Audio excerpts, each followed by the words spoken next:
naman, sino bang hindi gustong yumaman? Lahat tayo nangangarap yumaman, di ba?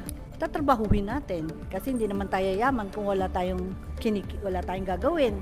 Kung natutulog lang tayo, hindi tayo yaman. Kailang kumilos. Yes naman po. Lahat naman po pangarap yumaman. Pinagbubutihan ko sa pag-aaral para makatapos. Makuha ko rin kung ano yung gusto kong trabaho in the future. At magkaroon ng magandang buhay. Siyempre naman. Nagsisipag magtrabaho tsaka nag-iipon para makapagnegosyo. Siyempre naman. Lahat naman ng tao nangangarap yumaman. Ako kasi taga Bulacan so nagtatanim kami ng mga gulay, palay. Yun ang mga trabaho kasi doon. Sa ngayon, hindi naman siguro masamang mangarap. Sana. Yung tama lang. Yung makakain sa umaga, tanghali, hapon. Hindi naman kailangan sobra. Pag hindi naman ipagkaloob sa atin ng Diyos, hindi naman mapupunta sa atin. Minsan may ang suot yung sombrero, Petron. Minsan ay parang San Miguel. Kung ano-ano lang. Opo eh. Kasi alam mo naman ako, hindi ako maarting tao. Kung minsan, pagbaba ng kotse, kung ano nadampot, susuting ko. May pupuntan. Walang nadalang sombrero. Kung ano makuha, yun na lang. Opo. Napaka-simple nyo. Ito yung pupunta po ako dito. Well, ngayon, buti nga kayo, parang medyo maganda-ganda yung chinelas. Yung nakaraan, pantulog pa yata yung chinelas na Hindi naman. suot nyo rito. Kwento ko sa iyo. Opo. Alam mo, pag tumatanda ka, huwag ka nagsasapatos na masikip. Pag tumatanda ka, nasa bahay ka o nasa opisina ka, mag-sandals ka lang. Ito, sandals to. Opo. Yung sandals, nakakagalaw yung dugo mo mabuti. Kaya you feel very comfortable.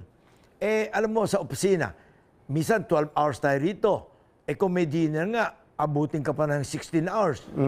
Kung nakasapatos ka, masisikip na leather, para lang gwapo ka, wala na, hindi ka na makahinga. So, komportable kayo dito Komportable. sa... Kaya, Opo. nakakagalaw ako, nakaka-stay ako ng matagal sa trabaho, kasi I feel comfortable in what I wear. Yan. Sa pormahan din po, pasensya, yun yung una kong tinatanong. Sabi nila, bilyonaryo, pang ilan sa pinakamayamang Pilipino, sabi ng Forbes magazine, pang ilan po kayo. Pero ang pormahan nyo, palagay ko, minsan pagka medyo nabihisan ako ng misis, mas mahal pa yung suot ko kaysa sa inyo. Bakit po ba ganun ang style ninyo? Okay, ang buhay natin dapat, huwag natin isipin yung pera-pera kung magkano pera mo. Ang kailangan natin maalala, ganong karaming tao matutulungan natin. At kung paano gumaang ang buhay ng mga taong makakasama natin.